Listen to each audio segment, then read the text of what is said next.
Reading from your Chicago Tribune, our next guest co-wrote this shortly after saying Illinois Democrats have learned some lessons, some very important lessons, from the recent corruption convictions of close associates of Michael Madigan. Governor Pritzker, shortly after saying that, has appointed an ally of the indicted former longtime Democratic House Speaker to a state board that oversees billions of dollars in lending. That seems like it might be situational ethics. Let's start there with Dan Petrella, who will bring us up to date on this. He co-wrote this for the Chicago Tribune. Dan, thanks so much for your time. We appreciate it. Who did the governor appoint, and why all the scrutiny? So this would be Bridgeview Mayor Stephen Landek, who also is a recently retired state senator. There are a couple different reasons why it sort of raises some questions. One being that Mr. Landek's name surfaced in some federal search warrants when the FBI raided the Capitol office complex of the Senate Democrats for the office of former then-Senator Martin Sandoval at the time. They took a flash drive with Mr. Landek's name on it. Then a couple days later, when they raided the Village Hall in suburban Lyons, they took items related to the Democratic Organization of Lyons Township, of which Mr. Landek is the chair. And then also Bridgeview, a few months later, received a federal grand jury subpoena for documents related to communications with Madigan allies, including his convicted and longtime confidant Mike McLean, who was sort of his Mr. Madigan's right-hand man, one of his top advisors. So when I saw this headline, I thought to myself, the headline is, Governor J.B. Pritzker appoints a Mike Madigan ally to state board. And I thought, well, wasn't every Democrat a one-time Madigan ally? But he's very close to a lot of these trials, in an ancillary way. He's not been charged, obviously, talking about Landek. But he shared an office space with Martin Sandoval, who, had he not died of COVID, would be up to his neck in these trials, correct? That's correct. He had pleaded guilty to a bribery charge. Steve Landek isn't just any Madigan ally. He got his seat in the state Senate because of Mike Madigan, who presided over a meeting of Democratic Party leaders who appointed him to a vacant Senate seat back in early 2011.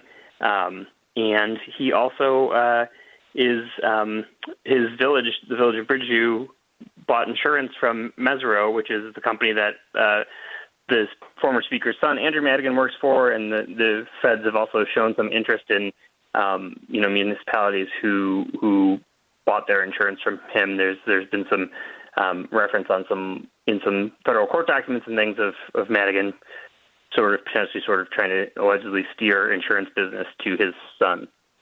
Also, under Landek's leadership, as you wrote, Bridgeview financed a stadium for the Chicago Fire, which turned out to be kind of a bad deal for the village, correct?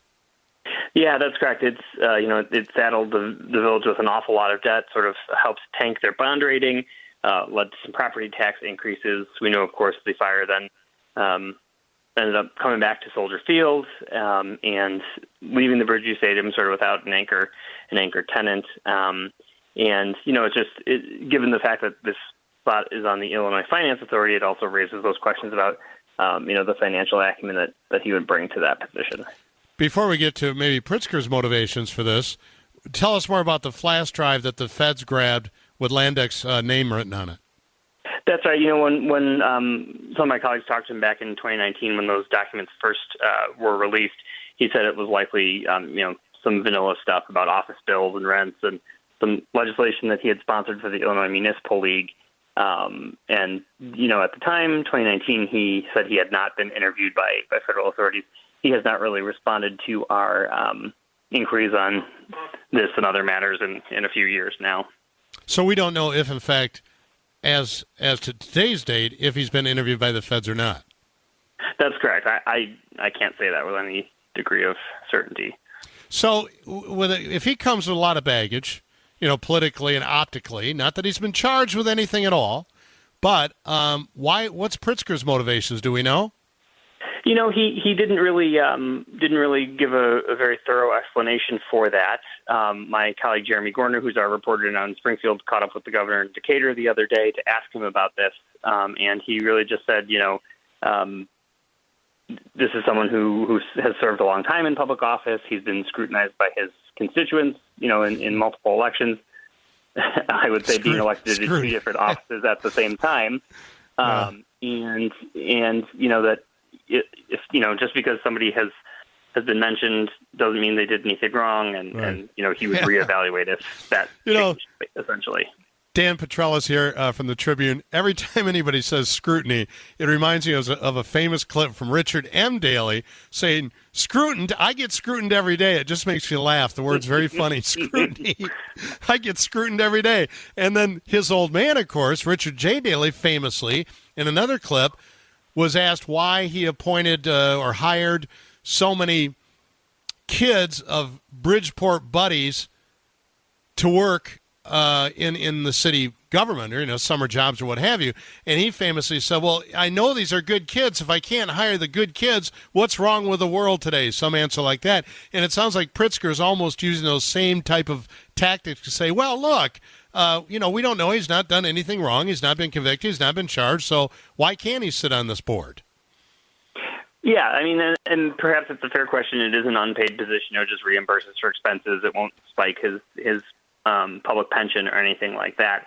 I guess the counterpoint to that would be, there aren't any other qualified people who might want to serve on the state board that don't necessarily come with the same degree of baggage. Yes. Scrutiny. Hey, what? Okay, so it's an unpaid position, but what kind of clout does this position provide whoever sits on the board? That's a good question. It's a board that takes care of bond issuances for lots of different nonprofits and projects and things like that. It sort of helps provide low cost capital for economic development projects, things of that nature. It was actually created back by Governor Rod Blagojevich as a way to sort of consolidate like 5 or 6 different state boards that handled similar business. It did. I'm a little fuzzy. My memory's a little fuzzy on some of these details, but I know there were some issues back in the day with some of Blagojevich's appointments to this particular board. So certainly worth keeping an eye on. How many people sit on the board? I believe it is. There are 15 spots. There might be a couple vacancies currently, but I believe it's a 15-member board. Significant board. I mean, significant call comes to the board. Well, Dan, we'll watch the story percolate. I know it will. Dan Petrella, reporter for the Chicago Tribune. Thank you, sir. And I hope you have a terrific rest of your afternoon. I hope you're not scrutined too hard. Thanks, John. Good to talk as always. Scrutiny? What else do you want? You want to take my shorts? Hey, a break. How much scrutiny do I have? You go scrutinize yourself. I get scrutinized every day. Don't worry, from each and every one of you. It doesn't bother me. Doesn't bother him.